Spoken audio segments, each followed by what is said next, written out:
হবে মাটির বিছানা গো তোমার আসল ঠিকানা।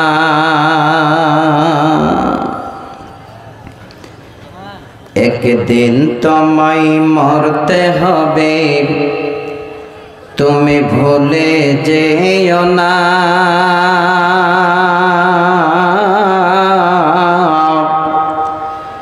হবে মাটির বিছানা গো তোমার আসল ঠিকানা।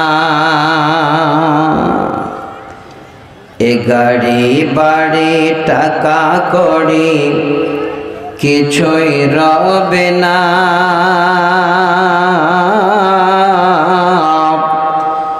হবে মাটির বিছানা গো তোমার আসল ঠিকানা।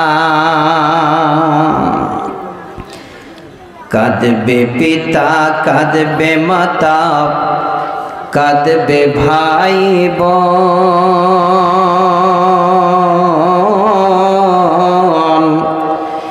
পাশে বসে কাঁদবে কত আত্মীয় স্বজন। করবে দোয়া খোদার কাছে, করবে দোয়া খোদার কাছে মুমিন মুমিনা।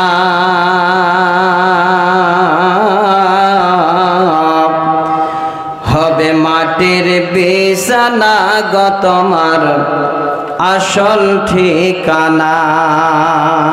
একদিন তোমায় মরতে হবে, তুমি ভুলে যেও না।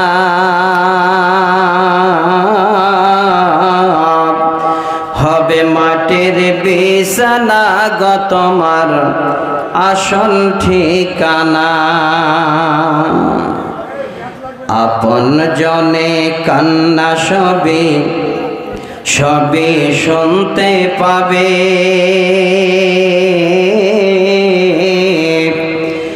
বুক ফাটবে তো মুখ ফুটবে না, কেমনে জবাব দেবে। কি করে বোঝাবে তুমি, কি করে বোঝাবে তুমি দেহের বেদনা।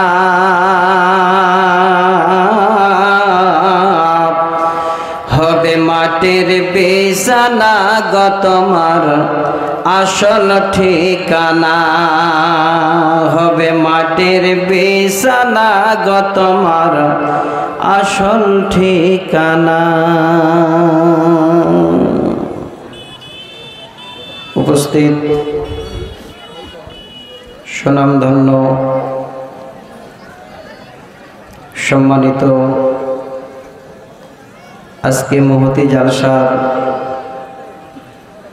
সভাপতি সাহেব, মঞ্চে উপবিষ্ট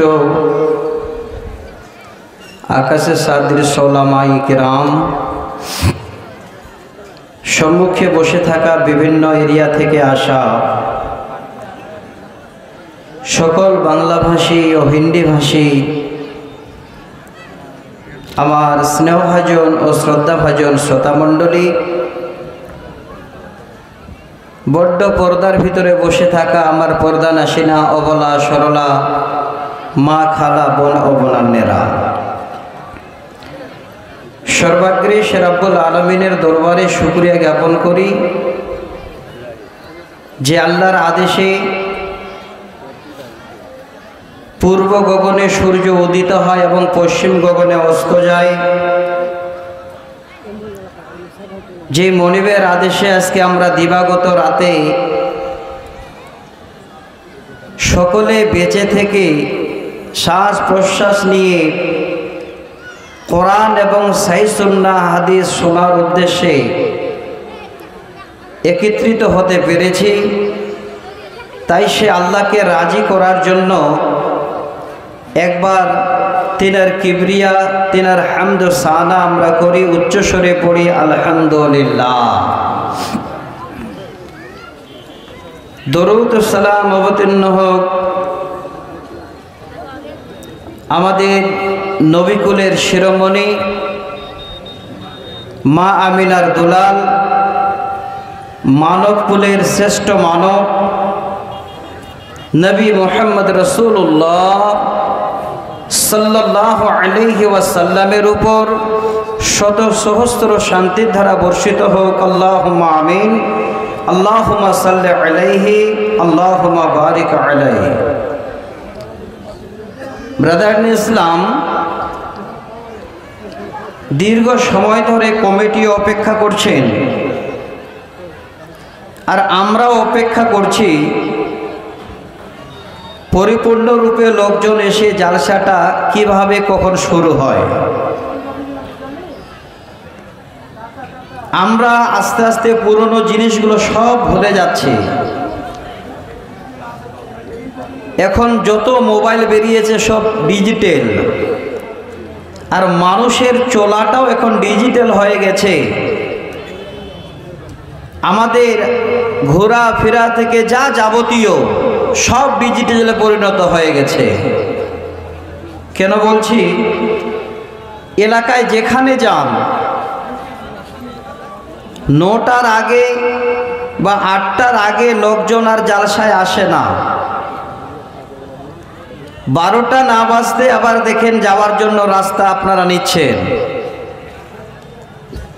অথচ পূর্বে যিনারা চলে গেছেন, আপনাদের এরিয়ায় রেকর্ড আছে,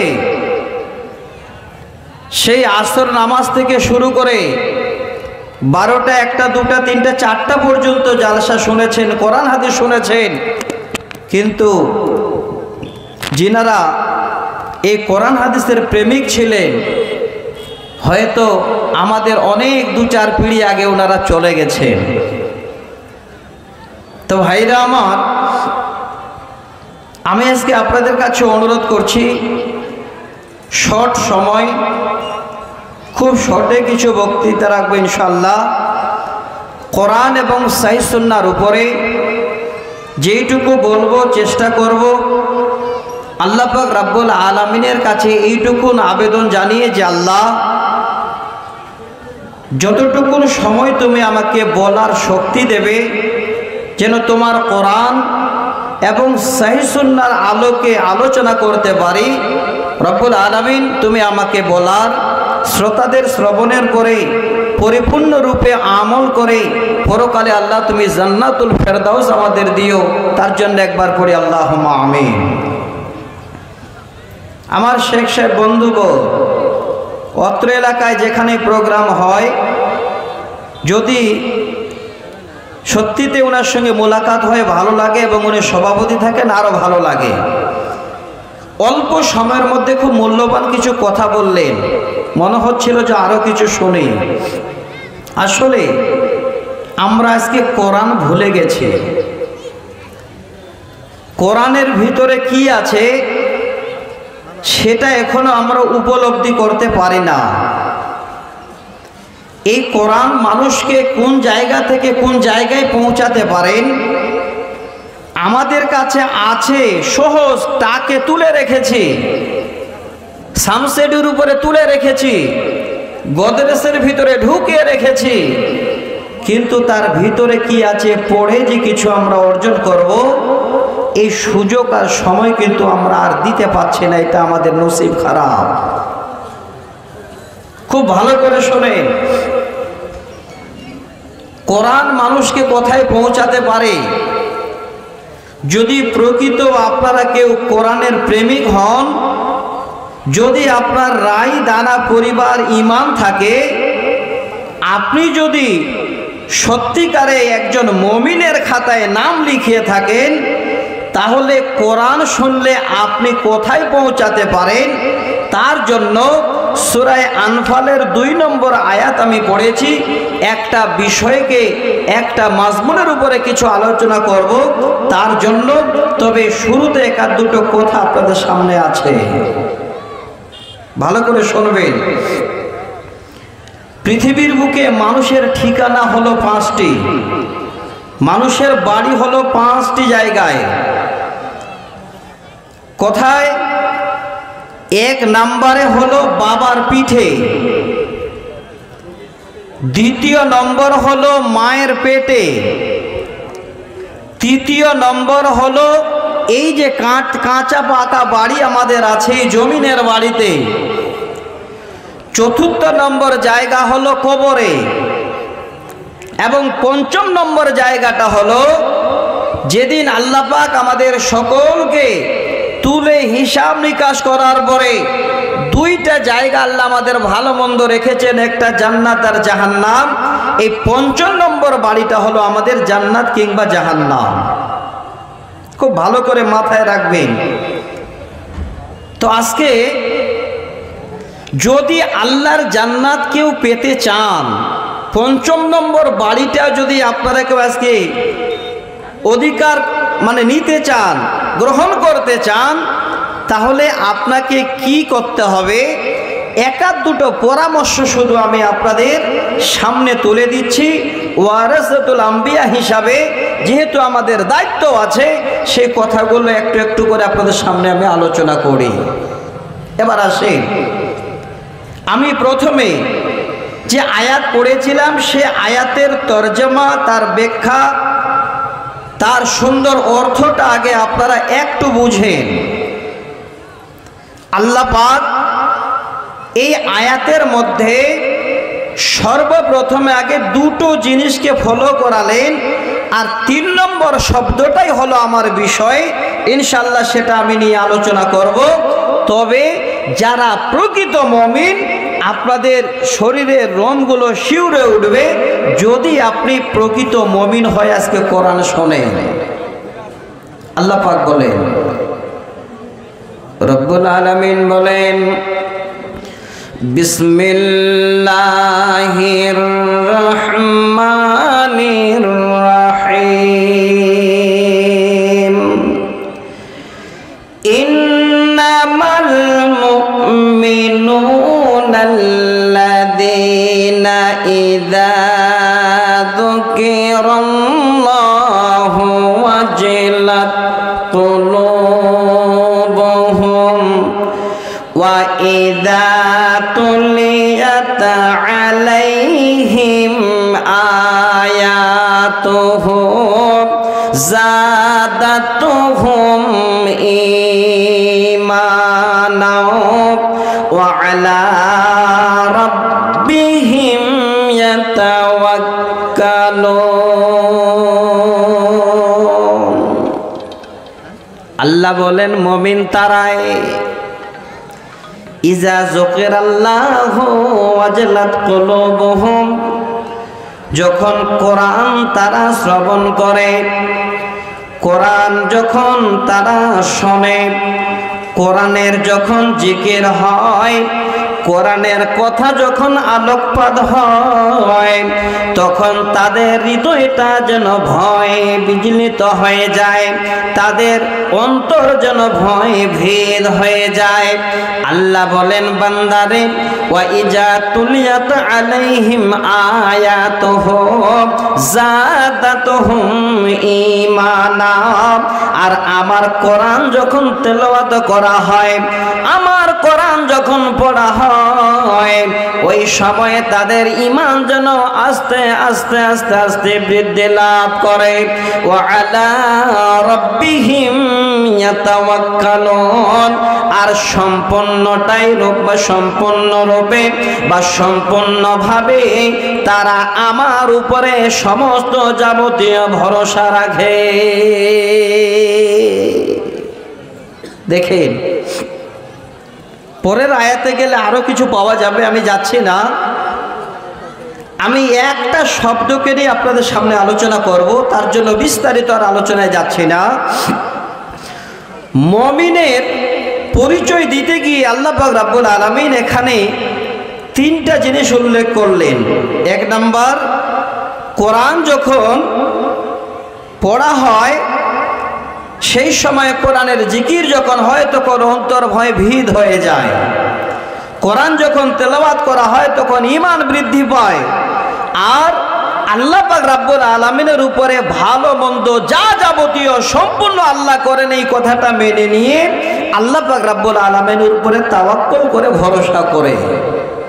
তো ভাইজান, আমি আপনাদের কাছে একদম খুব অনুনয় বিনয় করে বলছি, জীবনে যদি মনে করেন সুখে শান্তিতে থাকব, জীবনে যদি মনে করেন যে আল্লাহ তোমার জমিনে চলতে গিয়ে কোনো দিন অনাহারে থাকবো না, তুমি রাখবে না, তাহলে এই কথাগুলো একটু মনে রাখবেন যে পৃথিবীর বুকে ভুল করেও কোথাও গিয়ে আপনারা কারো কাছে গিয়ে আল্লাহ ব্যতিরেকে হাত বাড়াবেন না, কারো কাছে গিয়ে কিছু জিনিস চাইবেন না, কারো কাছে গিয়ে কোনো রকমের যেই কাজে আল্লাহ নারাজ হন ওই কাজ করতে যাবেন না। আল্লাহ সব দিতে জানেন। একটা উদাহরণ দিচ্ছি, আল্লাহ যে সব দিতে পারেন সেই উদাহরণটা আমার কথায় নয়, স্বয়ং নবী মুহাম্মদ রাসূলুল্লাহ পড়ুন সাল্লাল্লাহু আলাইহি ওয়াসাল্লাম, তিনার জবানে তিনার হাদিসটা আমি আপনাদের সামনে শোনাচ্ছি। নবীজি বলেন, লাউ আন্নাকুম কুনতুম তাওয়াক্কালুনা আলাল্লাহি হাক্কা তাওয়াক্কুলিহি, ওই আল্লাহর বান্দারা যদি তারা পরিপূর্ণ রূপে আল্লাহর উপরে ভরসা করে, আল্লাহর উপরে সব কিছু সঁপে দিয়ে জীবন যাপন করে, নবী বলেন উম্মত জীবনে কোনো দিন যেখানেই যাও না কেন তোমাদের কোনো জিনিসের যেন আল্লাহ কোনো অভাব দেবেন না। দেখেন কি করে আল্লাহর নবী বুঝাতে চাইছেন, হে আমার উম্মত লা রাযাকতুম কামা ইরযাকুত তায়র তাকদু খিমাসান ওয়া তারুহু বিতানা। এই জায়গাটা ভালো করে বুঝেন, সকল মানুষ আমরা জ্ঞানী, আল্লাহ আমাদের বোঝার শক্তি দিয়েছেন, আল্লাহ আমাদের থাকার বাড়ি দিয়েছেন, খাবো কি তার জন্য কারো কিছু না ব্যবসা কোনো জমি জায়গা দিয়েছেন। নবীজি বলেন, হে উম্মত আল্লাহর উপরে যদি সঠিক ভরসা রেখে জীবন যাপন করতে পারো, তোমার খাওয়ার ব্যবস্থা আল্লাহ কেমন করে দেবেন। একটা প্রাণীকে যেন কেন্দ্র করে আল্লাহ রাসূল হাদিসটা জানালেন, ওরে আমার উম্মত একবার পাখিগুলোকে তোমরা লক্ষ্য করো, যখন তারা সকাল বেলায় বাসা থেকে উড়ান দিয়ে দেয়, সকাল বেলায় খালি পেটে তারা বাসা থেকে ডানা দুটো মেল করে উড়ান দিয়ে দেয়। কোন পাখির এই রকমের নিজস্ব কোনো জায়গা জমি নাই, কোনো ব্যবসা নাই, কোন রকমের নির্ধারিত কোনো জায়গা নাই যে সেখানে গিয়ে আমার আহার। আল্লাহর নবী বলেন, ওই পাখি সকাল বেলায় ডানা দুটো মেল করে আল্লাহর উপরে ভরসা করে উড়ান দিয়ে দেয়। সারাদিন ধরে যেখানে আল্লাহ রুজি রেখেছেন সেখানেই যায়, সারাদিন টুক টুক টুক টুক করে সময় পার করে, আবার যখন সন্ধ্যায় ফিরে আসে, নবীজি বলেন একটাও পাখি খালি পেটে কোনোদিন ফিরে আসে না, সুন্দর করে পেট পূরণ করে আপন বাসায় তারা ফিরে আসে। লা রাযাকতুম কামা ইরযাকুত তায়র তাকদু খিমাসান ওয়া তারুহু বিতানা। তারা এমন করে খালি পেটে বের হয় আর যখন সন্ধ্যায় ফিরে আসে ভরা পেটে ফিরে আসে। তাহলে এই দুটো জায়গা একটু লক্ষ্য রাখবেন, জীবনে চলতে গিয়ে এইটুকু বিশ্বাস রাখেন যে ভালো মন্দ যা যাবতীয় সব আল্লাহর হাতে, আল্লাহ করেন। আল্লাহর উপরে বিশ্বাসটা রেখে যদি জীবন যাপন করতে পারি তাহলে জীবনে কোনোদিন আমাদের অভাব হবে না। এবার খুব বেশি নয়, ছোট ছোট করে একটু উদাহরণগুলো দেব, আরো ভালো লাগবে। আমি একাধ দুটো উদাহরণ দিচ্ছি যারা নবী রসুল ছিলেন তাদেরকে সামনে রেখে। আমার মা বোনেরা, আপনারা যারা আজকে পর্দার আড়ালে আছেন আপনাদেরও বলছি, যে এই বিষয়টার মধ্যে আপনাদের মতো একজন মাকে কেন্দ্র করে আমি অল্প একটি আয়াতের অংশ শোনাবো, যেই আয়াতের অংশে আমার মায়েরা যেন আজকে জানতে পারবেন যে পৃথিবীর বুকে যা যাবতীয় করেন আল্লাহ, আল্লাহকে ছাড়া অন্য কোথাও কাউকে কিছুই করা যাবে না, বলা যাবে না, দায়িত্ব দেওয়া যাবে না। যা কিছু করেন আল্লাহ, এই কথাটা যেন আমার মায়েরাও মেনে নেন। ছোট্ট আয়াত, সূরা মারিয়াম আয়াত নাম্বার 18। লম্বা করছি না, শুধু কালো শব্দটা জানাচ্ছি। মা জননী খুব ভালো করে শুনবেন, এই জায়গাটা আপনাদের শোনার মতো। আপনারাও এই রকমের আল্লাহর উপরে একটা ভরসা করে জীবন যাপন করতে পারবেন যে আল্লাহ যা কিছু করো তুমি সব কিছু করতে পারো, তুমি ছাড়া খালিক মালিক আর দুনিয়াতে কেউ নেই। আগে আমার মায়েদের উদাহরণটা দিই। সকলের জানা হযরতে মারিয়াম আলাইহিস সালাম, তিনি একদিন গোসল করার জন্য যাচ্ছেন কোথায়? গোসলখানায়। এটা সকলের জানা কথা। ঠিক গোসল করতে গিয়ে এবার গোসলখানায় হয়তো চারিদিক থেকে সব গেট বন্ধ করে দিয়ে গোসল করবেন, জামা কাপড় হয়তো ভিজাবেন, ওই সময় ধারে একটা সুন্দর লোক দাঁড়িয়ে আছে। দেখে অবাক। আমার মায়েরা, আপনারা চিৎকার করতে করতে বাইরে চলে আসতেন, লোককে ডাকতেন, আসুন, এই লোকটা এইভাবে ঢুকে আছে। হযরতে মারিয়াম আলাইহিস সালাম যখন এই ঘরে গেছেন, গোসলখানায় গেছেন, ওই লোকটা এক সাইড থেকে বলছে, মারিয়াম, কোনো রকমের চিন্তা নয়, আমি তোমার কাছে এসেছি একটা সুসংবাদ দিতে। বলে কি? বলে তোমার গর্ভে একটা সন্তান আসবে, আর অন্য কোনো কথা নয়। এই সংবাদটা শুধু দিচ্ছে। মায়েরা আমার,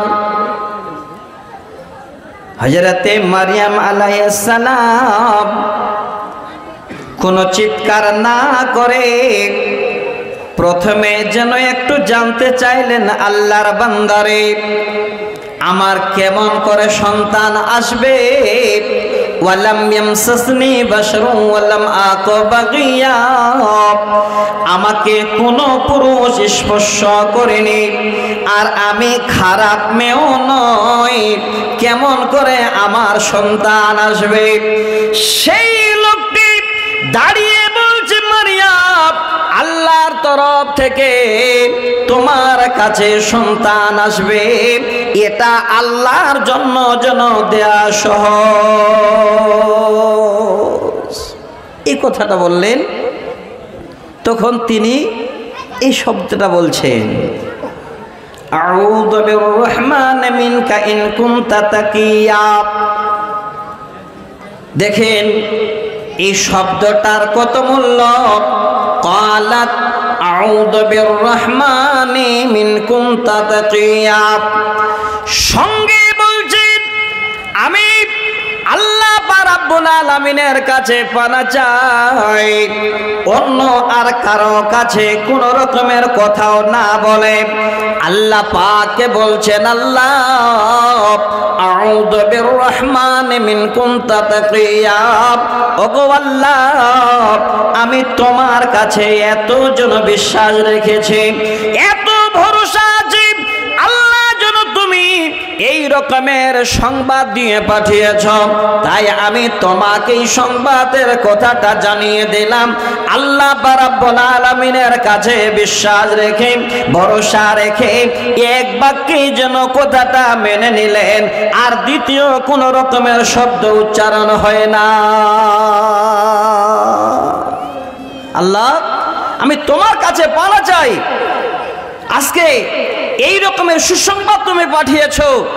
আর এই শব্দটা যখন উনি নিজের মুখে এইভাবে করে বলে ফেললেন, আল্লাহ পাক বলছেন, মারিয়াম, কোনো চিন্তা নয়, আমি আল্লাহ আমার তরফ থেকে লোক পাঠিয়েছি, এটা সাধারণ লোক নয়, এটা আমার পাঠানো ফেরেশতা। আর কিচ্ছু বলতে হবে না। কি হলো? সন্তান আসলো, সন্তান ভূমিষ্ঠ হলো। আল্লাহ বলছেন, বান্দি তোর তো কেউ নেই, খাবার কিভাবে দিতে হয় সেটা ব্যবস্থা আমার। আপনারা সকলেই জানেন, জানা কথা বলছি, শুধু খালে ও আলা রাব্বিহিম ইয়াতাওয়াক্কালুন এই শব্দটাকে বোঝাবার জন্য। খাবার শেষ, হাতে কোনো খাবার নেই, সন্তানও প্রসব দিয়েছেন। আল্লাহকে বলছেন, আল্লাহ আমি যদি খাবার না পাই তাহলে সন্তান অনাহারে আমার বেকার হয়ে যাবে। আল্লাহ তখন বলছেন, যেখানে যে নার্সিং হোমে তুমি বাচ্চা জন্ম দিয়েছো ওখানেই খাবার ব্যবস্থা আছে। যেই খেজুর গাছের গোড়ায় বসে বাচ্চা জন্ম দিয়েছো ওই গাছটাকে না হিলাও। যখন এই গাছে এবার হাত দিতে গেছেন, আমি আগেই বলছি সময় বাঁচাচ্ছি আপনাদের কাছে, হাত দেওয়ার সাথ এবার এমন করে খেজুর পড়তে লাগলেন, রতাবান জানিয়া পাকা তাজা খেজুরগুলো পড়ছে। এবার আল্লাহ বলছেন, মারিয়াম একটু থামো, যদি খেজুরটা খাও তাহলে গলায় লেগে যেতে পারে, আমি তোমার আরো ব্যবস্থা করছি। পার্শ্বে এবার পানির ব্যবস্থা করলেন। আল্লাহ তখন বলছেন, ফাকুলি ওয়াশরাবি, খাও আর পান করো, অর্থাৎ খেজুর খাবার পানি পান করো। আমার মা, হে আমার বোন, দেখেন আল্লাহর উপরে এত বিশ্বাস ছিল যে আল্লাহ শুধু তোমার কাছে পানা যায়, অন্য কারো কাছে নয়, তুমি সব করতে পারো। এই শব্দে সব মেনে নিয়ে এবার আল্লাহ পাক রাব্বুল আলামিন তিনাকে খাবারও ব্যবস্থা দিলেন একটা কথার উপরে, ও আল্লাহ রাব্বিহিম ইয়াতাওয়াক্কালুন, আল্লাহর উপরে এত ভরসা ছিল যে আল্লাহ যা যাবতীয় ভালো মন্দ তুমি করতে পারো, অন্য কেউ পারে না। এবার আপনাদের বুঝাচ্ছি, একটা ছোট করে উদাহরণ দিচ্ছি। আল্লাহর কোরআন এখানে আছে সূরা শুরা আয়াত নাম্বার 61 থেকে 63 পর্যন্ত। খুব ভালো করে শুনে রাখেন, লম্বা করছি না, সময় বাঁচাতে হবে, আমাদের কাজে লাগাতে হবে, অনেকগুলো কথা অল্পতে শুনতে হবে। কি হলো, এই জায়গাটা ভালো করে নেন যুবক বন্ধু, আমার বাপ, আমার ভাইজান, যদি আল্লাহ পাক রাব্বুল আলামিনকে আজকে মেনে নিতে পারেন, চিনে নিতে পারেন, আল্লাহ যে সব কিছু করতে পারেন তার প্রমাণ আল্লাহর কোরআন। কি, হযরতে মূসা আলাইহিস সালাম সমস্ত সঙ্গী সাথীদের নিয়ে এবার পালাচ্ছেন। খবর হলো, মূসা তুমি তাদেরকে নিয়ে পালিয়ে যাও। পালাচ্ছেন, যেতে যেতে যেতে যেতে সামনে একটা নদী পড়ছে আর পিছনের দিক থেকে ফেরাউনের লস্কর ছুটে আসছে। হযরতে মূসা আলাইহিস সালাম বলেন, এবার যখন আমি আমার সৈন্য সেনা অর্থাৎ লস্করদের নিয়ে আগাতে লাগলাম, যেতে যেতে যেতে যেতে ঠিক সামনে যখন গেলাম দেখি বিশাল বড় নদী। আমার সঙ্গী সাথীরা সবাই থমকে গেল। হযরতে মূসা আলাইহিস সালামকে বলতে লাগলো, ওগো নবী মূসা, ওই যে দেখুন বালুকার রাশি নিয়ে তারা যেন সবাই ছুটে আসছে। ঘোড়ার পা মনে হয় বালিতে পড়ে আগুন জ্বলছে, এত তাড়াহুড়া করে তারা ছুটে আসছে, আমাদের তারা ঘিরে ফেলবেন, ধরে ফেলবেন, আমাদের আর কোনো বাঁচার উপায় নাই। হযরতে মূসা আলাইহিস সালামকে বলছেন, আর তিনি নবী, সঙ্গে সঙ্গে বলছেন, ফালাম্মা তারা আল জামাআন ক্বালা আসহাবু মূসা ইন্না লা মুদরাকুন ক্বালা কাল্লা ইন্না সাই রাব্বি সায়াহদিন। হযরতে মূসা আলাইহিস সালাম যেন এবার সান্ত্বনা দিচ্ছেন, ওরে আমার লোকজন শোনো ভালো করে, আমি নবী মূসা তোমাদের বলছি, যে যেখান থেকে যে হালাতে আসুক না কেন, যেইভাবে ছুটে আসুক না কেন, আমি তোমাদের বলছি ক্বালা কাল্লা, এটা কখনো হতে পারে না। কারণটা হলো আমাদের রব আমাদের সাথে আছেন, অবশ্যই তিনি আমাদের সঠিক পথ দেখাবে। হযরত মূসা আলাইহিস সালাম যখন বলে দিলেন, সবাই থ হয়ে গেল। একই কথা বলে চারিদিক থেকে দুশমনেরা যেন আমাদের ধরার জন্য হাজির। আর নবী মূসা আলাইহিস সালাম যেন এমন কথা বলছেন, এটা কেমন করে হয়? ফাআওহাইনা ইলা মূসা আনিদরিব বিআসাকাল বাহর, আল্লাহর তরফ থেকে যেন নবী মূসা আলাইহিস সালামকে জানিয়ে দেওয়া হলো, হে নবী, একবার ভালো করে আমি আল্লাহ তোমাকে বলছি, শোনো, তোমার হাতে যে আমি একটা লাঠি দিয়েছিলাম সেটা এবার সমুদ্রেতে মারো, আর দেরি করো না, সমুদ্রে এবার আঘাত করো। হযরতে মূসা আলাইহিস সালাম এবার যখনই সমুদ্রে এসে লাঠি মারলেন, সঙ্গে সঙ্গে যেন দুই দিকের পানি থেমে গেল, সুন্দর রাস্তা হয়ে গেল। আল্লাহ বলেন, হে নবী মূসা, আর দেরি নয়, তুমি বলেছিলে আল্লাহ আমাদের সাথে আছেন, কোনদিন যেন আমরা তাদের হাতে ধরা পড়ব না। নবী রে, তুমি তোমার তাড়াতাড়ি করে সৈন্যলস্করদের নিয়ে এই রাস্তা দিয়ে এবার তাড়াতাড়ি পার যাচ্ছেন। অনেক লম্বা ইতিহাস, আমি আর লম্বা করছি না। উনি পেরিয়ে গেলেন, আর এইদিকে ফেরাউন লস্কর নিয়ে নামছে, নামো, রাস্তা ক্লিয়ার, ধরতে হবে। ঠিক মাঝখানে যখন গেছে, দুই দিকের পানি এক হয়ে গেছে, হযরতে মূসা আলাইহিস সালাম তিনার সমস্ত লস্করদের নিয়ে পার হয়ে গেছেন। একটাই হলো উদ্দেশ্য, আল্লাহ যে পার করে দিয়েছেন, এই পার করার জায়গাটা হলো ও আলা রাব্বিহিম ইয়াতাওয়াক্কালুন। আল্লাহর উপরে এত ভরসা ছিল, এত বিশ্বাস ছিল যে আল্লাহ কোনোদিন এই বেঈমান বেদিনের হাতে আমাদের অপমান করবেন না। আমার ভাই, আমার বাপ, এই কোরআনটাকে নিয়ে একটু গবেষণা করি, এই কোরআনটাকে নিয়ে একটু চিন্তা ভাবনা করি। পৃথিবীর যা যাবতীয় প্রয়োজন আল্লাহ পাক রব্বুল আলামিন সব আমাদের মিটিয়ে দেবেন, যদি আল্লাহর উপরে আমরা একত্ববাদ হয়ে আল্লাহর উপরে বিশ্বাস রেখে পুরো জীবন যাপন আল্লাহর উপরে ছেড়ে দিয়ে যদি আমরা করতে পারি, তাহলে দেখবেন আপনার আপদে বিপদে আল্লাহ পাক রব্বুল আলামিন রাস্তা ক্লিয়ার করে দেবেন।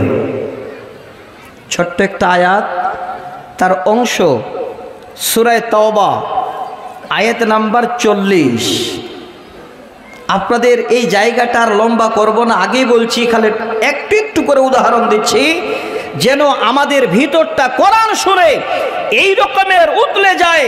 ও আলা রাব্বিহিম ইয়াতাওয়াক্কালুনের উপরে এমন করে আমাদের একটা বিশ্বাস এসে যায়, এই কোরআন শুনে আজকে যেন আমাদের হৃদয় কেঁপে যায়, আমাদের ঈমান যেন বৃদ্ধি পায়, আর আল্লাহর উপরে বিশ্বাস রেখে জীবন কাটাতে পারি।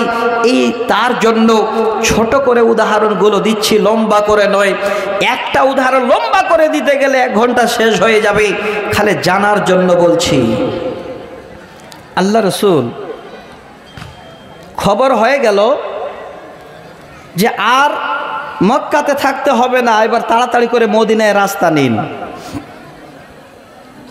আল্লাহ রসুল এবার মদিনায় রাস্তা নিচ্ছেন, সাথে কে? তিনার শ্বশুর আর খুব প্রিয় বন্ধু, আপদে বিপদে যিনি থাকতেন তিনি হলেন কে? হযরতে আবু বকর। যাচ্ছেন, ওই মুহূর্তে আল্লাহ রসুল হযরতে আবু বকর যাচ্ছেন, এইদিকে এলান হয়ে গেছে যে নবী মুহাম্মদ সাল্লাল্লাহু আলাইহি ওয়াসাল্লামকে পাওয়া গেল না, যদি কেউ ধরে নিয়ে এসে দিতে পারো, তিনার মুন্ডুকে কেটে এনে দিতে পারো, তাহলে একটা লাল উট তাকে এনাম দেওয়া হবে। সেই যুগে লাল উটের খুবই মূল্য ছিল। আল্লাহ রসুল হযরত আবু বকরকে নিয়ে যাচ্ছেন। যেতে যেতে যেতে যেতে একটা জায়গায় আল্লাহ রসুল একটু লুকিয়েছিলেন। কয়দিন ছিলেন? সর্বমোট লুকিয়ে 3 দিন। আপনাদের আর বেশি কিছু জানার দরকার নাই। যখন যাচ্ছেন তখন হযরত আলী বিছানায় শুয়ে আছেন, আল্লাহ রসুল হযরত আবু বকর রওনা হয়ে গেছেন। যেতে যেতে যেতে যেতে নবী আমার ক্লান্ত হয়ে পড়লেন, গারে সৌরে গিয়ে এবার যেন অবস্থান করেছেন। হযরত আবু বকর নবীর সঙ্গে চারিদিকে হুলিয়া হয়ে গেল, নবী পালিয়ে গেছেন। তাড়াতাড়ি করে খোঁজো, যে নবীর মাথা কেটে হাজির করবে তাকে একটা যেন বড় লালটে নাম দেওয়া হবে। ছুটলো খুঁজতে। আল্লাহ রসুল হাঁটতে পারছেন না, সকাল হয়ে আসছে। ওই সময় তখন সেই গর্তে ঢুকে গেছেন। ইতিমধ্যে হযরত আবু বকর নবীর সঙ্গে সাথ দিয়ে আছেন। খুঁজতে খুঁজতে খুঁজতে খুঁজতে ওই পাহাড়ের কাছে গিয়ে একদম কাছাকাছি চলে গেছেন। আল্লাহ রসুল আবু বকর নিচে, আর তারা হাঁটছে তো দুশমনদের পায়ের আওয়াজ যেন শুনতে পাওয়া যাচ্ছে। আবু বকর বলছেন, নবী গো, হয়তো আর জীবন বাঁচবে না। সেই বুখারী তো হাদিসটা আপনাদের শোনাই। আল্লাহ রসুল একটা কথা বললেন, আবু বকর লা তাহজান ইন্নাল্লাহা মা'না, কোন রকমের চিন্তা করো না। কেন তুমি চিন্তা করো? আমাদের সঙ্গে আমাদের আল্লাহ আছেন, যিনি আমাদের প্রতিপালক, যিনি আমাদের মক্কা থেকে মদিনা রাস্তায় পাঠিয়েছেন। কথাটাকে একবার ভালো করে মিলান। মাথার উপরে দুশমনেরা হাঁটছে, তাদের পায়ের আওয়াজ পাওয়া যাচ্ছে।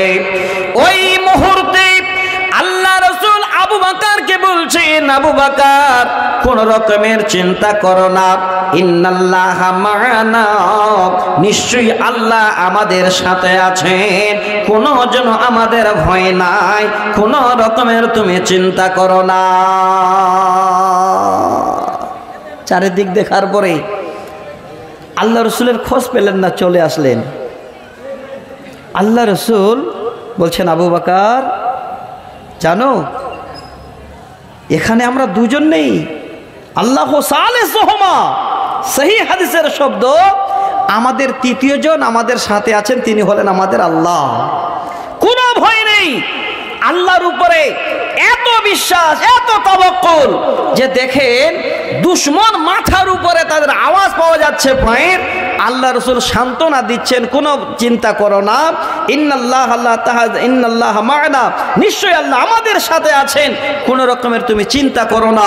হযরতে আবু বকর আর কি চিন্তা করবেন? আল্লাহ রসুল বলে দিয়েছেন, মানে সমস্ত রকমের সমস্যার সমাধান। কিছুই হয়নি। আল্লাহ রসুল মদিনা পর্যন্ত পৌঁছে গেলেন। আর লম্বা করছি না শ্রোতা মণ্ডলী, খালি বুঝাবার জন্য আপনাদের এই 2 থেকে 4টি কোরআনের আয়াতের অংশ তুলে দিচ্ছি। আর একটা সুন্দর করে আয়াত আপনাদের সামনে তুলে দিই। খুব সুন্দর আয়াতের মাধ্যম দিয়ে এই জায়গাটাকে আমরা গ্রহণ করব। আল্লাহ পাক রব্বুল আলামিন একজন নবীকে পাঠিয়েছিলেন। তিনার রূপ, তিনার সৌন্দর্য পৃথিবীর মানুষের কাছে এখনো যেন মনে হয় তিনার নামটা শুনলে জানে যে তিনার থেকে আর হয়তো দুনিয়াতে কেউ সুন্দর ছিলেন না। কিন্তু না, পৃথিবীর বুকে সব দিক দিয়ে যিনি সব থেকে বেশি সুন্দর তিনি হলেন নবী মুহাম্মদ রাসূলুল্লাহ। পড়ুন সাল্লাল্লাহু আলাইহি ওয়াসাল্লাম। এদের কবি বলছেন, হুসনে ইউসুফ দামে ইসাব ইয়াদে বাইজাদারি আচা খোবা হামাদারন্দ তো তনহাদারি। পৃথিবীর বুকে যত মানুষ এসেছিলেন, চলে গেছেন, আসবেন, চলে যাবেন, আল্লাহর নবীর মতো সুন্দর মানুষ যেন দুনিয়ায় আর কেউ আসবে না বা আসে নাই। কিন্তু আল্লাহ পাক হযরত ইউসুফ আলাইহিস সালামের কথাটা এই জন্য উল্লেখ করলেন, সেই জামানায় হযরত ইউসুফ আলাইহিস সালামের রূপজন ছিল এক নাম্বার। লম্বা ঘটনা বলার প্রয়োজন নেই, সবাই জানেন। আমি খালি আমার মেন জায়গাটা বুঝাচ্ছি আপনাদের। তিনাকে এবার বাজার থেকে কিনে নিয়ে গিয়ে রেখে দিলেন নিজের স্ত্রীর কাছে বাদশাহ। বলেন তুমি তাকে বড় করো, লালন পালন করো, দেখাশোনা করো।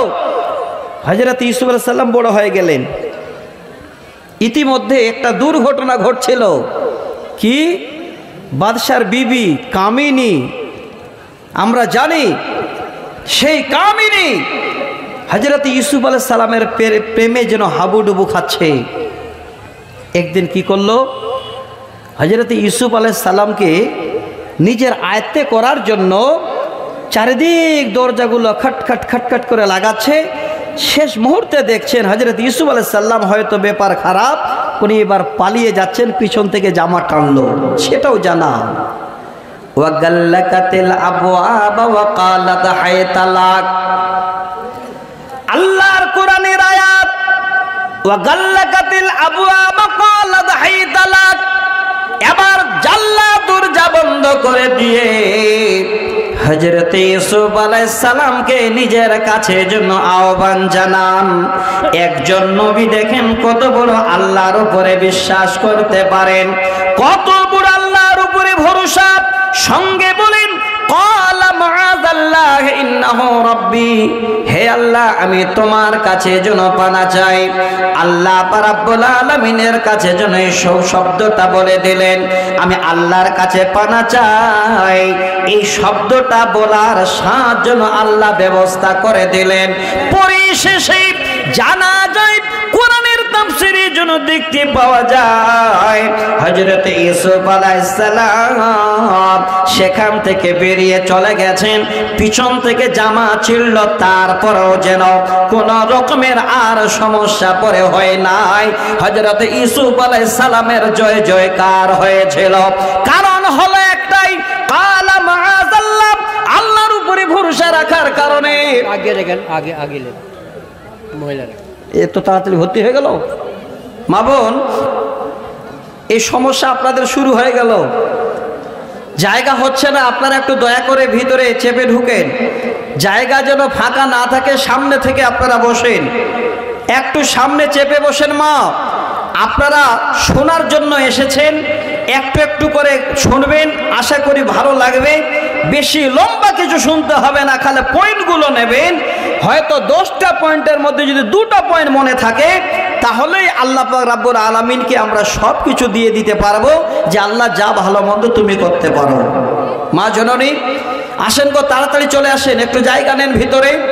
পিছনে দাঁড়াবেন না, সামনে থেকে বসেন। তো ভাইজান, আমি কি বুঝাতে চাইলাম, একজন নবী কি শব্দ বললেন? ক্বালা মাআযাল্লাহ, আমি আল্লাহর কাছে পানা চাচ্ছি। একবারও বলল না জুলাইখা বা কামিনী আমি তোমার কাছে ক্ষমা চাচ্ছি, তুমি আমাকে এই রকমের আহ্বান করো না। একবারও মুখে বলল না। তাকে বললেন ক্বালা মাআযাল্লাহ, আমি আল্লাহর কাছে পানা চাই। আল্লাহ বলেন, নবী রে, আমি আল্লাহ কেমন করে দেখতাই সেই কামিনীর কাছ থেকে, সেই জলাইকার কাছ থেকে কেমন করে আমি তোমাকে বিপদ মুক্ত করি। সকলে আপনাদের জানা, এমন বিপদ মুক্ত হলো, তিনি মিশরে যেন সুন্দর বাদশাহী চালান। তিনি মিশরের বাদশাহ হন, একটাই যেন উদ্দেশ্য, আল্লাহর উপরে তিনার ভরসা ছিলেন বলে তদুর আল্লাহ পৌঁছাই দিলেন। তো ভাইরা আমার, এ বাপজানেরা আমার, আজকে আপনারা আমরা সবাই একটু ফিরে আসি। ওয়া আলা রাব্বিহিম ইয়াতাওয়াক্কালুন, আল্লাহর উপরে যদি ভরসা রাখতে পারেন, তাহলে আপনার পরকাল যেন 5 নম্বর জায়গাটা আপনি দখল করবেন।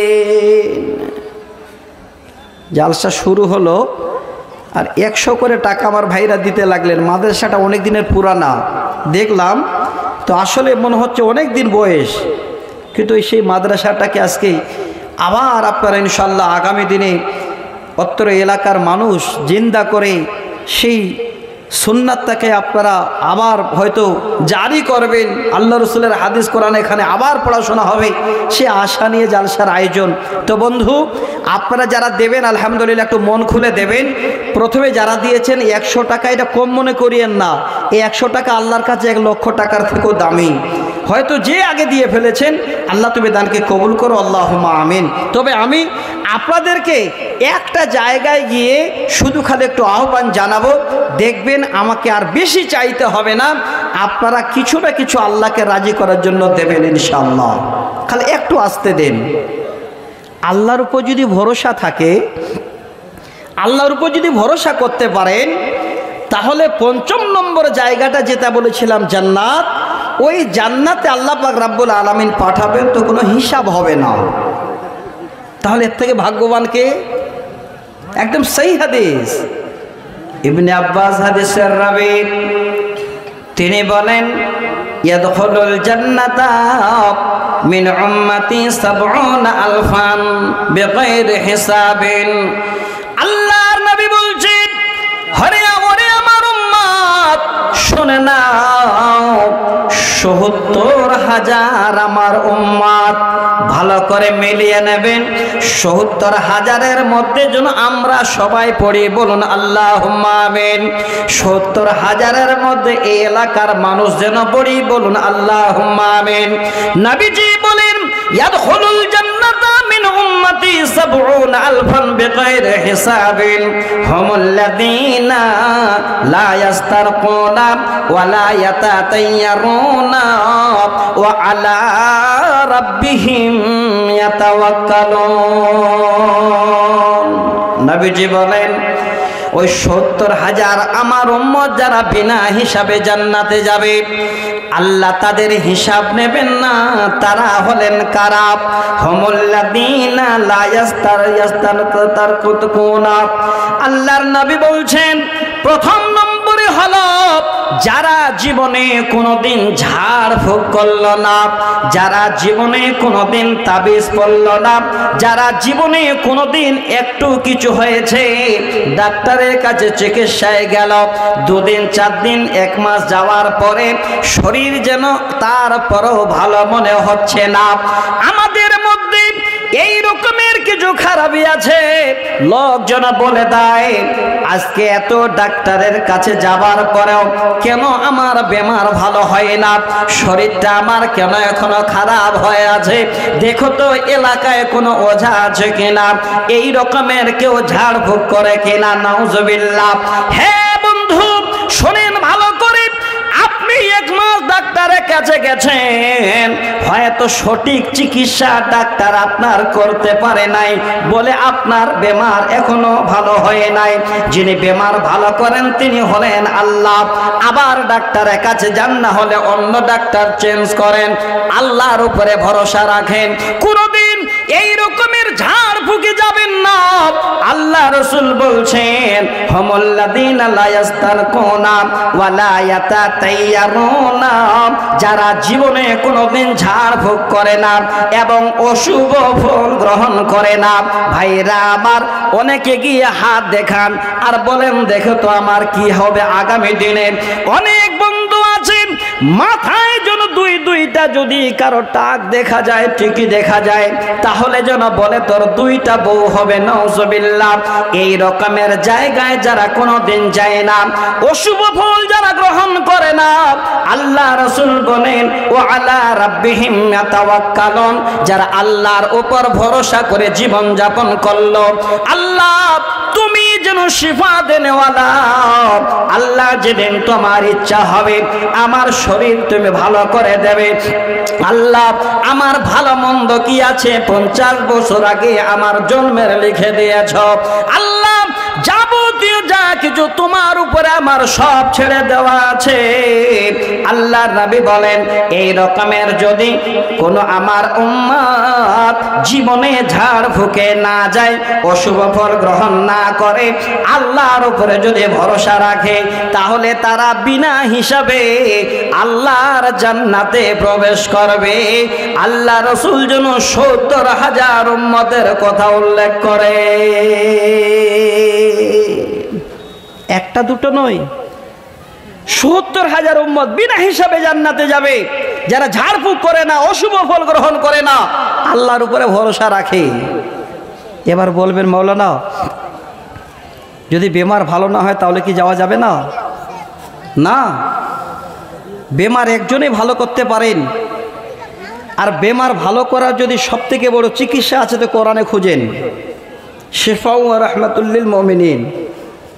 আল্লাহ নিজেই যেন বলছেন, আমি সমস্ত পৃথিবীর ওই মুমিন বান্দাদের জন্য কোরআন আমি শেফা বানিয়ে দিয়েছি। আয় কোরআনে আয়, দেখ কিভাবে পদ্ধতি আমি আল্লাহ দিয়েছি। আল্লাহ পাক রব্বুল আলামিনের কাছে সমস্ত চিকিৎসার ব্যবস্থা আছে, সব আল্লাহ করতে পারেন। আমার মা জননী, আপনারা রাস্তায় চলছেন, যেতে যেতে হয়তো বিপদ হয়ে গেল। অনেক মা আমার ওই বিপদের সময় দেখবেন সবকে ভুলে গিয়ে যেই জায়গায় বিপদে পড়েছে সেখানে গিয়ে সব কিছু তারা হরণ করে দিয়েছে। সহিহ বুখারী মুসলিম একটা লম্বা হাদিস শোনাচ্ছি, খালি দোয়াটাকে আমার মায়েদের জানাবার জন্য। আজকে এই দোয়াটাকে একটু আপনারা স্মরণ করবেন, আমার মায়েরা আপনারা মনে রাখবেন, ইনশাআল্লাহ কাজে দেবে। কেন বলছি? আমি আগেই বললাম অনেক লম্বা চ্যাপ্টার শর্টে আপনাদের সামনে নিয়ে আসলাম, যেন 1-8 ঘন্টার মধ্যে আপনারা অনেক কিছু নিয়ে নিতে পারেন এবং মাদ্রাসাটাকেও লক্ষ্য রাখতে পারেন।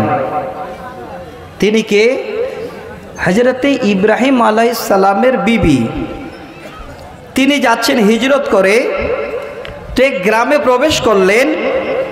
যেই গ্রামে ঢুকলেন, ওই গ্রামে যিনি মোড়ল বা মাতব্বর ছিলেন, বাদশাহ ছিলেন, বড় জালেম, বড় অত্যাচারী। অত্যাচার কি করত? 1 নম্বর অত্যাচার হলো, কেউ যদি এই রকমের ওনার জায়গায় কোনো মহিলাকে নিয়ে আসতেন, সুন্দরী যদি সেই মহিলা হয়, সেই মহিলাটাকে আগে তার কাছে নিয়ে যেতে হবে। একদম সহিহ হাদিস। হযরত ইব্রাহিম আলাইহিস সালাম বলেন, যেদিন আমি সেই গ্রামে হিজরত করে গেলাম বা প্রবেশ করলাম, সেই দিন খবর হলো, আমাকে ডেকে পাঠানো হলো, আমাকে জিজ্ঞাসা করা হলো, তিনি কে? তোমার সঙ্গে আছেন তিনি কে? হযরত ইব্রাহিম আলাইহিস সালাম যেন সেদিন এই মিথ্যাটুকু বলেছিলেন, তিনি হলেন আমার বোন। একবারও পরিচয় দিলেন না, তিনি হলেন আমার জীবন সঙ্গিনী। কারণ ভাই বোন যদি পরিচয় দেওয়া হয় তাহলে কোনো সমস্যা হবে না, আর যদি স্ত্রী পরিচয় দেওয়া হয় তাহলে ছিনিয়ে নেবে। হযরত ইব্রাহিম আলাইহিস সালাম বলেন, সেই কথাটা বলার পরে এবার যেন আমি ফিরে এসে আমার বিবিকে বলছি, বিবি রে শোনো, আল্লাহর এই জমিনে তুমি আর আমি ছাড়া আর যেন এখানে কেউ নাই। আমরা হলাম দ্বীনি ভাই বোন। এই জায়গায় কোনোদিন তুমি আমাকে মিথ্যা প্রমাণ করিও না। যদি জিজ্ঞাসা করি তুমি আমার কে, তুমি ভাই বোনের কথাটাই বলবে, আমি যেন বাদশাকে তাই বলেছি। কিন্তু বাদশাহ এত অত্যাচারী, এত যেন জুলুমকারী, হযরত ইব্রাহিম আলাইহিস সালামের বিবিকে যেন এবার ডেকে পাঠা। তিনার চেহারা দেখে তিনি যেন মনের দিক থেকে নিজের যেন ধারণা অনেক অনেক রকমের খারাপ করে ফেলেছেন। ইতিমধ্যে আর যেন থাকতে পারে না।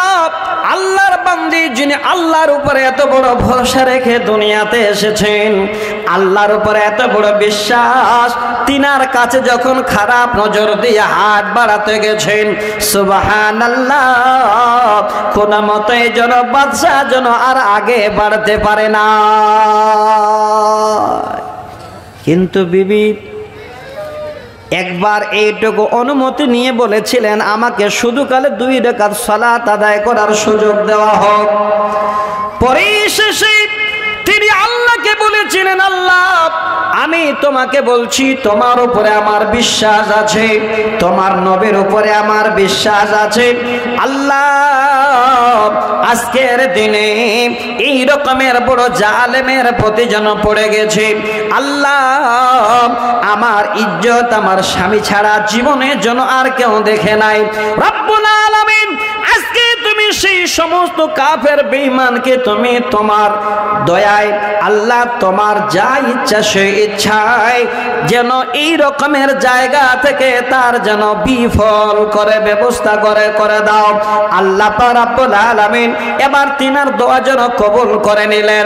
পরিশেষে তিনি যদি যান সেই বিবির কাছে, আলাইয়া হাদাল কাফেরা, সে শব্দটা দোয়ার জন্য একটুকু আপনাদের তুলে দিলাম। আল্লাহ তুমি সেই কাফেরকে যেন আর কোন রকমের এই রকমের জায়গায় পৌঁছার সুযোগ দিও না। পরে শেষে যদি যেতে চায় সেখানেই যেন পা বসে যায়, যেতে পারে না। আল্লাহ এত বড় যেন সেই দুশমনকে ব্যর্থ করে দিলেন। একজন আল্লাহর বান্দির ভরসা আল্লাহর উপরে কেমন ছিলেন? আল্লাহ এই ভালো মন্দ কাজ তোমার হাতে, তোমার উপর বিশ্বাস রেখে আল্লাহ যেন এই শব্দগুলো তোমাকে জানালাম, এই কাফের কোনোদিন আমাদের উপরে তুমি কোন রকমের শক্তি দিও না। অবাক হয়ে যান, যেতে পারেননি। পরিশেষে এবার ডেকে বলেছিলেন পরিষদবর্গকে, দেখুন এটা যেন এই রকমের মহিলা নয়, আর দেরি করো না, তাড়াতাড়ি করে এখান থেকে তাকে নিয়ে যাও। ওনার সঙ্গে আর একটা মহিলাকে দিলেন, যার নামটা আপনারা জানেন কি? হাজেরা। আপনারা জানেন সবাই, আমি লম্বা করছি না। আমার মা, আমার বোনেরা, আজকে একটু বিশ্বাস রাখেন আল্লাহর উপরে। আল্লাহ পাক রাব্বুল আলামিনের জমিনে চলতে গিয়ে আপদে বিপদে পড়তে যান তো আল্লাহকে ডাকেন, আল্লাহর উপরে ভরসা রাখেন, জীবনে কোনোদিন বিফল হবেন না। আর একটা বুখারীর হাদিস, শেখ সাহেব বুখারী পড়ান, ওনার হাতে প্রতি বছরে 8টা 10টা 15টা করে ছেলে তৈরি হয়, আলেম হয়। লম্বা হাদিস, আবার ছোট করে বলছি, আগেই বলছি সময়টা হলো খুব মূল্যবান। সময়টাকে দেখে আমি ইনশাল্লাহ আলোচনা করছি। কি আজকে আমরা বর্তমানে ঈমান হারা হয়ে পড়েছি, আর এক মানুষ অপর মানুষের কাছে আমরা বিশ্বাসঘাতক হয়ে পড়েছি। কেন বলছি? আজকে যদি আপনার কাছে কেউ 1000 2000 10,000 20,000 টাকা ধার নিয়েছে, 2 দিন 4 দিন বাদে যদি এই রকমের কোনো রকমের একটু সমস্যা বাদে, তোর সঙ্গে সঙ্গে বলবে তোমার কাছে কিছুই নেই। আমাদের এরিয়া একটা ছেলে মারা গেল, যদিও আত্মহত্যা করেছে, একটাই বাবার ছেলে। তো 2 জায়গা থেকে একটা মোটা অঙ্কের ঋণ নেওয়া ছিল। অনেক লোকও জানে, বাবাও কিছুটা জানে। তো এবার যারা ঋণ নিয়েছেন ওনারা গিয়ে যদি বলছেন, তো এক উত্তর দিচ্ছে কি, বাবা যে কি করেছো না করেছো তার সঙ্গে আমি কিছুই বলতে পারবো না।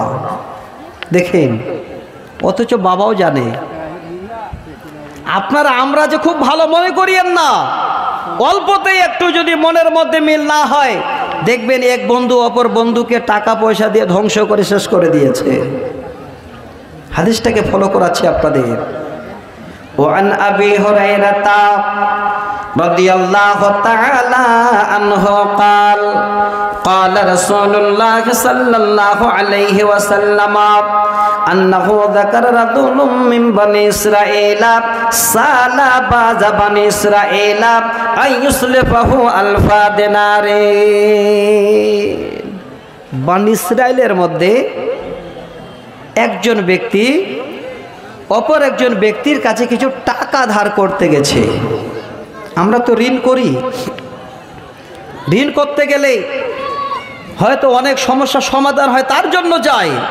তিনিও সমস্যায় পড়েছেন, এবার চলে গেছেন এক ভালো অবস্থাশালী লোকের কাছে, গিয়ে বলছে, ভাই আমাকে একটু দয়া করে 1000 টাকা ধার দাও না, আমার খুব বিপদ। হাদিস আমাদের শিক্ষা দিচ্ছে জীবন চলার। ভাইরা আমার, এবার তিনি যখন এসে আহ্বান করেছেন, সঙ্গে সঙ্গে ধনী ব্যক্তি এই শব্দটাই যেন বলে, আমি তোমাকে টাকা দেব বটে, তবে তুমি সাক্ষী নিয়ে এসো। যদি সাক্ষী না নিয়ে এসো আমি কার হাতে কাকে সাক্ষী রেখে টাকা দেব? সুবহানাল্লাহ। এবার গরিব লোকটা বলছেন, আমি যেন আর কাউকে খুঁজে সাক্ষী পেলাম না। আমি বললাম, আমার সাক্ষী হলেন আল্লাহ। আজকের দিনে আমি আমার আল্লাহকে সাক্ষী রাখছি। ঈমান কি জিনিস আর আল্লাহর উপরে তাওয়াক্কুল কত বড়, এই কথাটাকে বুঝাবার জন্য হাদিস। লোকটা অবাক হয়ে গেলেন, কোনো লোকজনের প্রয়োজন নাই, আল্লাহ সাক্ষী থাকবে। বলে ঠিক আছে, আমি যে তোমাকে টাকা দেব, তুমি যে আমার কাছে টাকা নেবে, এবার টাকা নিয়ে তুমি যদি পালিয়ে যাও আমি তোমাকে কোথায় খুঁজব? হ্যাঁ আল্লাহর বান্দারে, তুমি একজন দয়া করে তোমার সাক্ষী নিয়ে এসো, অর্থাৎ কাফির নিয়ে এসো, জিম্মাদার নিয়ে এসো। একজন জিম্মা যদি তুমি নিয়ে এসো তাহলে আমি যেন তোমাকে টাকা দেব। আবার গরিব লোকটা বলছেন, কাফা বিল্লাহি কাফিলা, আমার জিম্মা পৃথিবীর কোনো জন মানুষকে আমি দিতে চাই না, আমার জিম্মাদার হলেন আল্লাহ। আমি আল্লাহকে জিম্মা রাখছি, আল্লাহ আমার জন্য সাক্ষী। আমার শ্রোতা মণ্ডলী, একদম এমন টাইম, মস্তিষ্ক একদম সুন্দর, শোনার মতো, নেবার মতো। আপনারা যেইভাবে বসে আছেন, আমি কালে হাদিসের দুটো শব্দ তুলে দিলাম। কি হলো? আল্লাহকে সাক্ষী রাখলেন, আল্লাহকে যেন জিম্মাদার বানালেন, এবার টাকা দিয়ে দিলেন। ভাইরা আমার,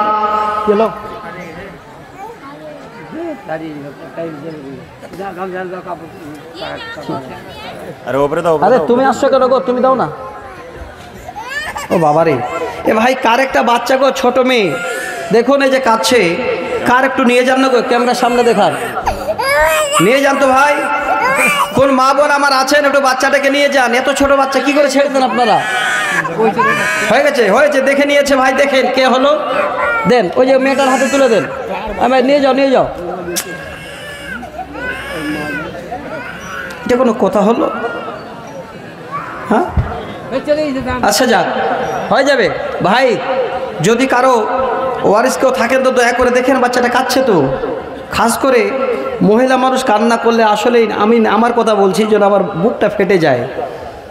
কেন জানেন? আমার একটাই মেয়ে, আমি ছোট থেকেই বাইরে রেখেছি, মিশনে থাকে, আলামিন মিশনে পড়াশোনা করেন। তো যখন বাড়িতে আসো, ওই মেয়েটাকে ছাড়া আমার মনে হচ্ছে আর কেউ নাই সামনে। এই মেয়েটা কাঁদছে তো আমার মেয়েটার কথা মনে পড়ছে, ছোট থেকে বাইরে আছে তো খুব মায়া লাগছে। দেখেন, একটু দেখেন দয়া করে। তো যাক, আমি বলতে চাচ্ছিলাম যে কি হলো।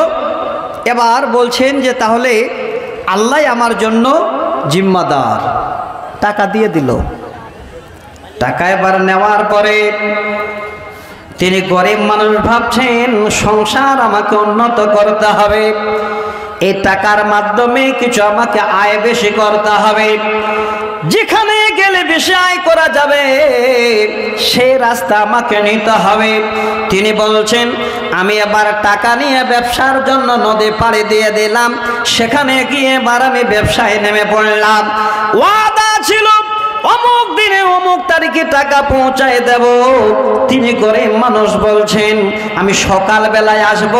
এবার টাকা রেডি রেখেছি, যদি নদীর ঘাটে আসছে, এসে দেখি যেন কোনো রকমের সেদিন নৌকা নাই, কোনো জাহাজ নাই, সমস্ত যেন নৌযান এবার সবাই হরতাল ডেকেছে।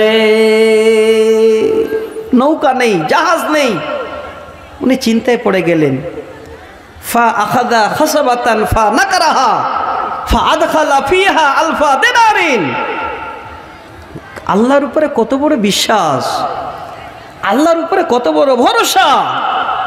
তিনি গরিব মানুষ বলেন, আমি এবার যখন অপেক্ষা করলাম, কোনো নৌকা পেলাম না, জাহাজ পেলাম না, সময় চলে যাচ্ছে। ওই দিকে ধনী ব্যক্তি মনে মনে ভাবছে, আজকে আমার টাকা আসবে, টাকা দেওয়ার কথা আছে।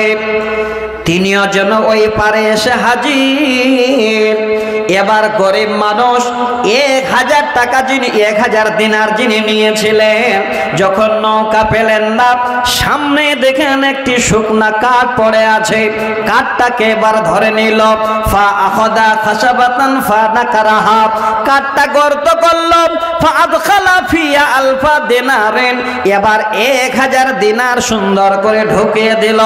ওই কাঠটাকে বন্ধ করে দিয়ে এবার সমুদ্র বা নদীর ধারে গিয়ে দাঁড়িয়ে বলছেন, আল্লাহ, ওগো আল্লাহ, যখন আমি টাকা চেয়েছিলাম আমার কাছে সাক্ষী চেয়েছিল, আমি কাউকে সাক্ষী করে নাই, তোমাকে সাক্ষী করেছিলাম। আল্লাহ, আমার কাছে জিম্মাদার চেয়েছিল, আমি কাউকে জিম্মা করে নাই, তোমাকে জিম্মা করেছিলাম। আল্লাহ, অমুকের কাছে আমি 1000 দিনার নিয়েছিলাম, তুমি তো সবই জানো। এই কাঠের মাধ্যমে আল্লাহ এই পানিতে আমি তার টাকা দিয়ে দিলাম। এবার পানিতে কাঠ ছেড়ে দিয়ে সে ফিরে চলে আসে। ওইদিকে ধনী ব্যক্তি অপেক্ষা করেন কখন আমার টাকা আসবে। কোনো যানবাহন নাই, আস্তে আস্তে আস্তে আস্তে এবার দেখা গেল ওই কাঠ ভাসতে ভাসতে ভাসতে ভাসতে সরাসরি একদম ওই পারে গিয়ে হাজির। ধনী ব্যক্তি ভাবছেন, দিনটা যখন বেকার হলো, কাঠটা তুলে নিয়ে গিয়ে ঘাড়ে করে বাড়ি নিয়ে যাই, খড়ি হবে। বাড়ি যদি নিয়ে গেলেন, কাঠ ফাটাতে যাচ্ছেন, যখন এই কুড়ালি মেরেছে কাঠ 2 টুকরো, ভিতরে সুন্দর করে যেন ওই 1000 দিনার বের হচ্ছে আর একটা লিপিবদ্ধ চিঠি বের হচ্ছে। দেখে অবাক হয়ে গেলেন। তারপরে এবার সেই গরিব মানুষ আবার টাকা নিয়ে যেন তিনার বাড়ি হাজির হয়ে যান।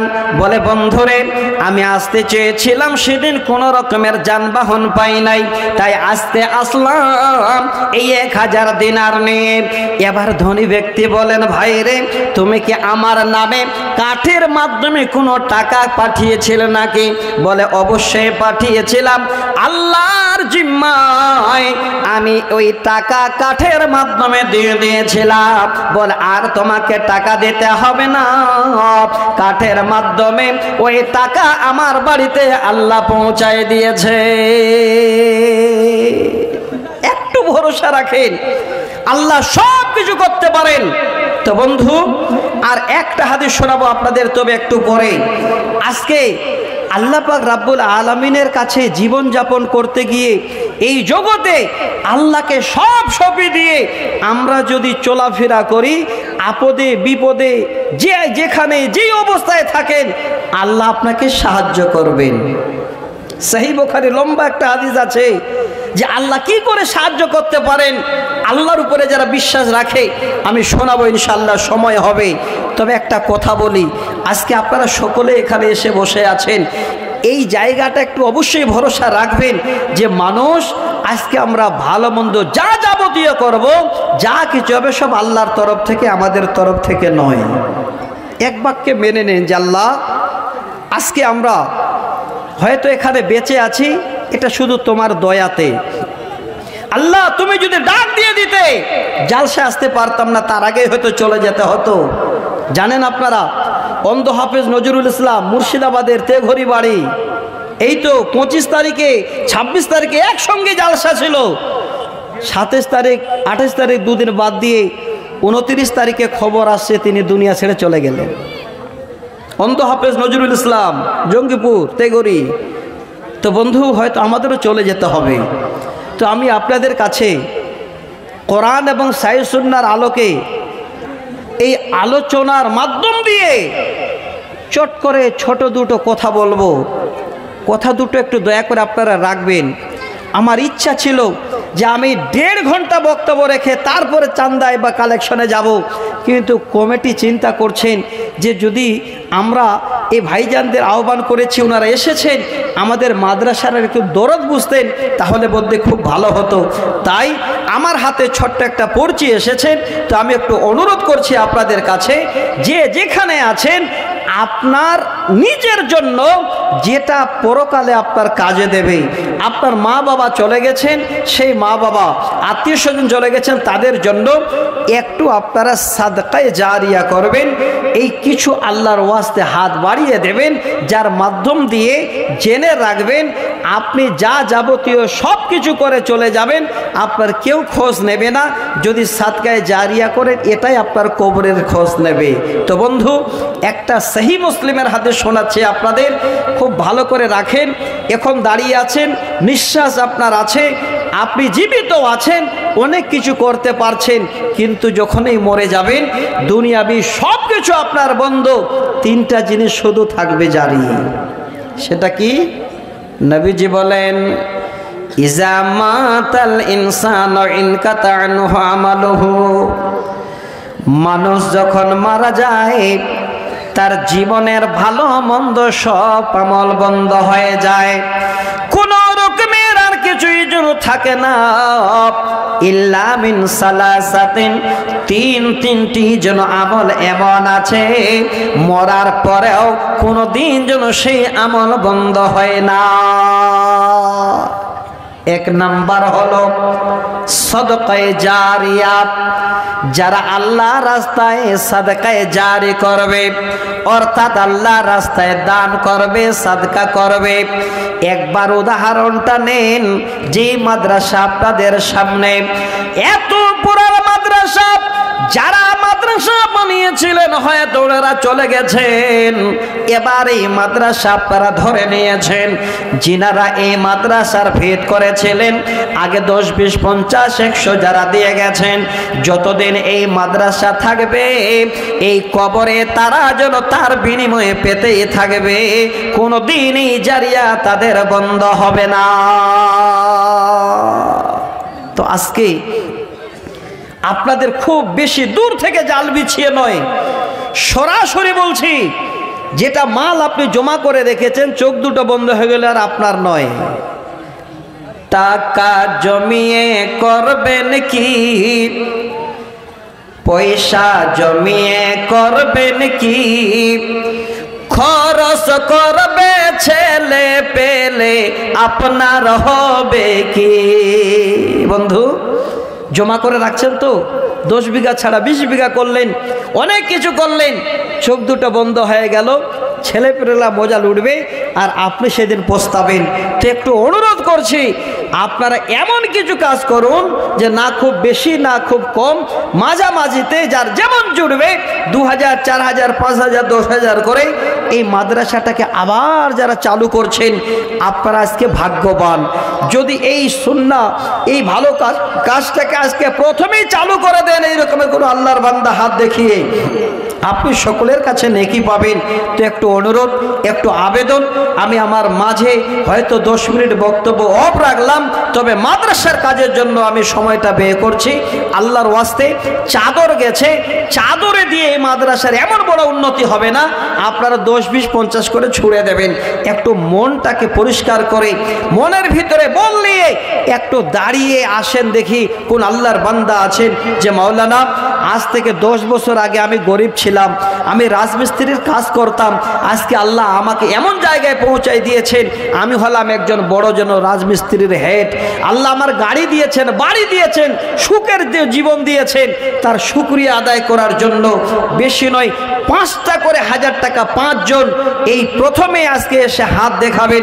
কোন আল্লাহর বান্দা আছেন যে একবার আপনারা 5টা 1000 টাকা নিয়ে আমার সামনে এসে একবার হাত দেখিয়ে বলবেন, মাওলানা আমি 5টা 1000 টাকা এই মাদ্রাসায় সাদকায়ে জারিয়া দিলাম? কে আছেন ভাই? একজন আল্লাহর ওয়াস্তে, আমার একজন ভাইজান পিছন থেকে একটা 100 টাকা দান করেছেন, আল্লাহ তুমি দানকে কবুল করো, আল্লাহুম্মা আমিন। তো ভাই, আর আল্লাহর ওয়াস্তে যারা দিতে পারবেন এমন কেউ আছেন? 5টা 1000 টাকা 5 জনের কাছে, তার মধ্যে একজন যদি প্রথম আসেন, সকলের থেকে আপনি উত্তম, সকলের থেকে আপনি হবেন ঊর্ধ্বে। আলহামদুলিল্লাহ, 500 চাইলাম, 5000 দিলেন না, 500, যাক ইনশাল্লাহ আস্তে আস্তে হবে। তো ভাই, আর কেউ আছেন আল্লাহর ওয়াস্তে? ভাইজান একবার দেখেন, এই স্মৃতিটাকে মুছে দিয়েন না। জীবনে হতে পারে যে এটাই, এই মাদ্রাসায় আপনার জন্য আগামী দিনে বড় ধরনের বিপদের একটা জারিয়া হয়ে যাবে।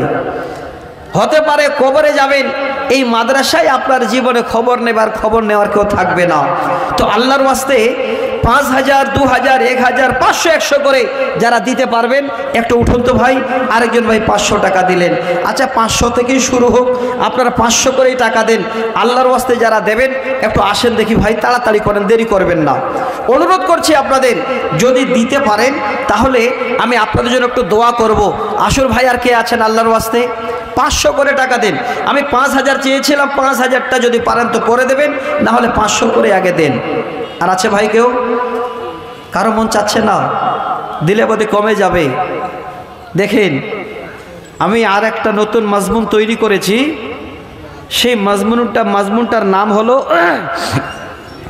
বেশি খরচ করাটাই হলো শয়তানের বন্ধু।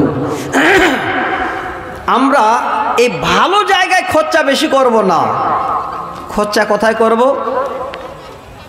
একটা দেখবেন কোনো বাচ্চার সুন্নত দেবেন তো বড় বড় কার্ড ছাপাচ্ছে, নাউজুবিল্লাহ, যেটা অবৈধ কাজ। একটা আকিকা দেবেন তো দেখেন সেখানে মানে চারিদিক থেকে প্যান্ডেল সাজিয়ে আর লাইট জ্বালিয়ে আর এমন করে দাওয়াত হচ্ছে যে একের পর এক মানুষ গাড়ি নিয়ে ঢুকছে।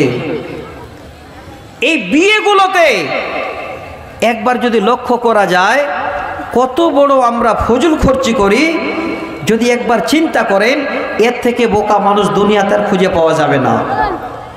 এত মেহনত করেন, বুক ফাটিয়ে টাকা ইনকাম করেন, আর আপনার টাকা আপনি আগুনে জ্বালিয়ে দেন। অনেক যুবক বন্ধু আছে, যা হলো দিল্লি থেকে এসেছে, 50,000 টাকা কামাই করে নিয়ে এসে এবার দেখেন 5,000 টাকার ভোটকাকে নিয়ে এসেছে বিয়েতে ফুটাবার জন্য। একবারও বিবেকে বাঁধে না। তো আমি আপনাদের কাছে অনুরোধ করছি, দয়া করে একটু ফজল খরচি থেকে বাঁচুন। যেখানে খরচ করলে জীবনে আপনার লাভ হবে ওই জায়গাটাকে একটু আপনারা খরচ করুন। আসেন দেখি ভাই, আল্লাহর ওয়াস্তে এই মাদ্রাসাটাকে আগামী দিনে আবার ভালো জায়গায় যেন পৌঁছে যায়, সে আশা উদ্দেশ্য নিয়ে আপনারা 500, 1000, 200, 100 করে যারা দিতে পারবেন প্রথমে এইভাবেই দেন। দেখি কে কে আছেন, দেরি করেন না, একটুকু না, দেওয়ার জন্য একটু হাত বাড়ান, একটু মনোবলটাকে আপনারা ভারী করেন। আল্লাহ রসুলের সাহাবীদের মতো একবার হাত বাড়ান। আলহামদুলিল্লাহ, একজন নানা জান আমার 2,000 টাকা এই মাদ্রাসাতে দান করেছেন। আমি আপনাদের কাছে অনুরোধ করছি, কাউকে আমি জোর করব না, যারা পারবেন 2,000, 4,000, 5,000, 1,000 করে একটু আসেন। আসেন দেখি ভাই। 1,000 টাকা নগদ দিলাম, 1,000 টাকা আলহামদুলিল্লাহ, নামটা লিখেন। 1,000 টাকা নগদ দিয়েছেন, 1,000 টাকা পরে বাবা মারা গেছে তার জন্য। কি নাম ভাই? আব্দুল মালিক। দেখেন তো কেমন সন্তান, আজকে বাবা মারা গেছে তার জন্য 2,000 টাকা দান করেছেন। আচ্ছা, এই রকমের ভাইয়ের কেউ বন্ধু নেই যাদের মা মারা গেছেন গো? মায়ের জন্য 2,000 টাকা নিয়ে কেউ দাঁড়াবেন? এরকম মায়ের সন্তান পৃথিবীর বুকে মার থেকে কাছের মানুষের কেউ হয় না। কবি বলছেন, যে মা আমায় ছোট থেকে মায়ার জালে বন্দি রেখে করেছে পালন, হে প্রভু তুমিও তারে তোমার রস ছায়া নিরে করিও লালন, মাকে করিও লালন। যে মা আমায় ছোট থেকে মায়ার জালে বন্দি রেখে করেছে পালন। ভাইজান একটু হাত বাড়ান আপনারা গো, বেশি চাইনি তো, 2,000, 1,000, 500, 100 করে দেবেন। তাতে কি আপনাদের কষ্ট হচ্ছে? কি আপনারা বুঝতে পারছেন না যে এই মাদ্রাসাটা মাঝে অফ ছিল, সেই মাদ্রাসাটা আবার চালু হচ্ছে? হাদিসটা আগে শুনবেন আপনারা, শোনেন। সহিহ মুসলিমের হাদিস, নবীজি বলেন, একদিন আমি সাহাবীদের সামনে দণ্ডায়মান, আর ওই সময় কয়েকজন লোক আমার পার্শ্বে এসে তারা যেন হতভম্ব হয়ে দাঁড় হয়ে গেছে। আল্লাহর নবী যদি তাকান, দেখেন সেই লোকেরা এত গরিব, এত অভাবী, তাদের গায়ে জামা কাপড় ভালো নাই, তারা একটা করে কম্বল গায়ে দিয়ে এসে দাঁড়িয়ে গেছে। তারা ছিলেন মুজার বংশের লোক, সেই বংশের মধ্যে তারাই ছিল সব থেকে গরিব। আল্লাহর নবী এবার সঙ্গে সঙ্গে ঘরে চলে গেলেন। দৃশ্য দেখে ফিরে এসে বেলালকে বলেন, বেলাল দেরি নয়, তাড়াতাড়ি করে কোথায় আছো, আজান দাও। হযরতে বেলাল আজান দিলেন। আল্লাহু আকবার, আল্লাহুম্মা আমিন। আল্লাহুম্মা জিবিল বাস রাব্বান নাস ওয়াশফি আনতা শাফি লা শিফা ইল্লা শিফাউকা শিফাআন লা ইউগাদিরু সাকামা। আল্লাহুম্মা আমিন, আমিন, আমিন, সুম্মা আমিন। দেখেন মার দরদি সন্তান, মা অসুস্থ আছেন, 500 টাকা নিয়ে এসেছেন। এরকমের কেউ নেই গো। আর মা বাবার সন্তান 500 করে বাবার জন্য, মার জন্য। মা বেমারে আছেন, কারো মারা গেছেন, কারো হয়তো বিপদে পড়ে আছেন। এই মা বাবার জন্য 500 করে টাকা নিয়ে আসে যাবে না? আসেন না বন্ধু? আপনারা চাদরে কি সেই পালিটা শোধ করে দিলেন? চাদরে কিভাবে দান দেয় এটা তো চাদর দেখলে বোঝা যায়। একটু মনটা বড় করে আগান। তো আপনাদের কাছে আমি অনুরোধ করছি, দান না দিয়ে কেউ যাবেন না, সে এখন দেন আর পরে দেন। আমি হাতও পাড়িয়েছি আর মাঝে মধ্যে কোরআন হাদিসও শোনাচ্ছি, একটু ফলো করবেন। আল্লাহ রাসূল কি বলছেন? ইতিমধ্যে বেলালকে বলছেন, বেলাল তাড়াতাড়ি করে তুমি এবার আজান দাও। আজান হলো। আল্লাহ রাসূল এবার সালাতে দাঁড়িয়ে গেলেন। সাহাবীদের নিয়ে সালাত আদায় করলেন। সালাত শেষ হওয়ার পরে নবীজি এবার ওই মুক্তাদের দিকে, সাহাবীদের দিকে ঘুরে দাঁড়ালেন, খুতবা পড়লেন। এবার দুইটি কোরআনের আয়াত পড়ছেন। ইয়া আইয়ুহান নাসুত্তাকু রাব্বাকুমুল্লাযী খালাকাকুম মিন নাফসিন ওয়াহিদা ওয়া খালাকা মিনহা যাওজাহা ওয়া বাসসা মিনহুমা রিজালান কাসীরান ওয়া নিসাআ ওয়াত্তাকুল্লাহাল্লাযী তাসাআলুনা বিহি ওয়াল আরহাম ইন্নাল্লাহা কানা আলাইকুম রাকীবা। সাহাবীরা তাকাচ্ছেন, আল্লাহ নবী কেন এই আয়াতগুলো পড়ছেন। পরিশেষে আর একটা আয়াত পড়লেন, হে আল্লাহর বান্দার, আল্লাহর উপরে যারা ঈমান এনেছো, তোমরা আগামী দিনের জন্য কি সংগ্রহ করে রেখেছো? সাহাবীরা নবীর জন্য কথা শুনছেন। পিছনের দিকে একজন আনসারী সাহাবী, আনসারী সাহাবীরা সারা জীবনের জন্য চালাক ছিলেন। একজন পিছনে দাঁড়িয়ে বলছেন, ওগো আল্লাহর নবী, একটু যদি সময় হয় আমাকে বাড়ি যাওয়ার সুযোগ দিন। নবীজি বলেন, যাও। তিনি সাহাবীর জন্য বাড়ি গেলেন। বিবিকে গিয়ে বলছেন, বিবিরে দেরি করো না, ঘরে কি আছে বের করো। বিবিও যেমন তাড়াতাড়ি করে এক বড়া খেজুর ছিল, সেই খেজুরটাই যেন পুরো বের করে দিয়েছে। আর কিছু ছিল না, কিছু খেজুর দিয়ে এবার ঘাড়ে তুলে নিয়ে আসছেন। মা বোনেরা, আপনাদের কাছে হয়তো চাদর যাবে বা গেছে, আপনারা একটু বেশি বেশি করে দান করেন গো মা। পৃথিবীর বুকে আপনাদের একটু বেশি দান করতে হবে। সেই দান ছোট মাপেরও হোক না কেন, আল্লাহ রাসূল আপনাদের বেশি দান করতে বলেছেন। কারণ আল্লাহ রাসূল দেখে এসেছেন আপনারা জাহান্নামে যাচ্ছেন। তো মা, চাদরটা গেছে, চাদরটাতে দেন। বন্ধু, হাদিসটা এবার শোনাচ্ছি আপনাদের। পরিশেষে আল্লাহ রাসূল এবার যেন দেখছেন যে আনসারী সাহাবী তাড়াতাড়ি করে আসছেন। তিনি আনসারী সাহাবী বলছেন যে আমার হাত এত ভারী লাগলো, মনে হয় হাত আমার একটু অধি হয়ে যাবে। ওইভাবে নিয়ে এসে রাসূলের সামনে এবার খেজুরের বড়া রেখে দিলেন। সামনে সবাই যেন থ হয়ে গেল। সামনে যিনারা ছিলেন ওনারা ভাবছেন, এই যদি সুযোগটা আগে জানতাম, আগে যদি বুঝতে পারতাম, আমাদের বাড়ি কাছে ছিল, আমরা আগে গিয়ে খেজুর না হলে আরো কিছু নিয়ে আসতাম। তাড়াতাড়ি করে গিয়ে সাহাবীরা এবার বাড়ি গিয়ে কেউ খেজুর, কেউ কাপড় নিয়ে এসে নবীর সামনে এবার রাখতে লাগলো। দুই জায়গায় দুটো বড় ধরনের যেন ঢিপ হয়ে গেল। আল্লাহর নবী তখন যেন জবান খুলে বলছেন, মান সান্না ফিল ইসলামে সুন্নাতান হাসানাতান ফালাহু আজরুহা ওয়া আজরু আল্লাহ রাসূল হাদিসটা যেন এবার শোনাচ্ছেন, ওরে আল্লাহর বান্দারা, যদি দুনিয়ার বুকে কেউ একটা নতুন কাজ সূচনা করে দেয়, সে যেন সে কাজের নেকি পাবে। সেই কাজটা দেখে যে করবে সেও নেকি পাবে, তবে কারণ নেকি কেটে আল্লাহ কাউকে দেবেন না। কি বুঝতে পারা গেল? প্রথমে যে ভালো কাজের জন্য হাত বাড়িয়ে দেবে সে যেন সকলের কাছে নেকি পাবে। তো ভাইরা আমার, এই নতুন মাদ্রাসা আজকে যেন আবার নতুন করে ধরুন, পুরানার স্মৃতি বন্ধ করে দিন। ভাবেন যে মাদ্রাসা আবার আমরা নতুন করে চালু করছি। এই রকমের ভালো কাজের জন্য যারা আজকে বেশি নয় 5 জন আল্লাহর বান্দা একটা করে 1000 টাকা নিয়ে দাঁড় হবেন, আল্লাহর কাছে আপনারা নেকি পাবেন, আপনার দেখে যারা দেবেন তারাও নেকি পাবেন। তবে তাদের মাধ্যমে আল্লাহ আপনাদের নেকি দেবেন, কারণ নেকি আল্লাহ কেটে কাউকে দেবেন না। আল্লাহর নেকির ভান্ডার অধিক নেকি আছে।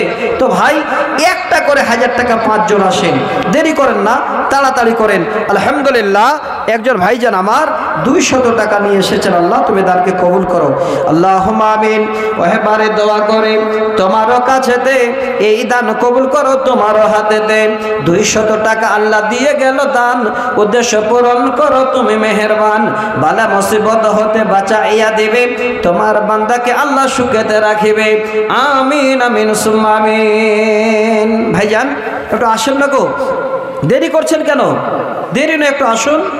ও গো আল্লাহ মেহেরবান, আমি গাহি যে তোমার গান গো আল্লাহ মেহেরবান, আমি গাহি যে তোমার গান। তুমি আমায় রিজিক দিয়ে বাঁচাও মোদের প্রাণ, ওগো আল্লাহ মেহেরবান, আমি গাহি যে তোমার গান।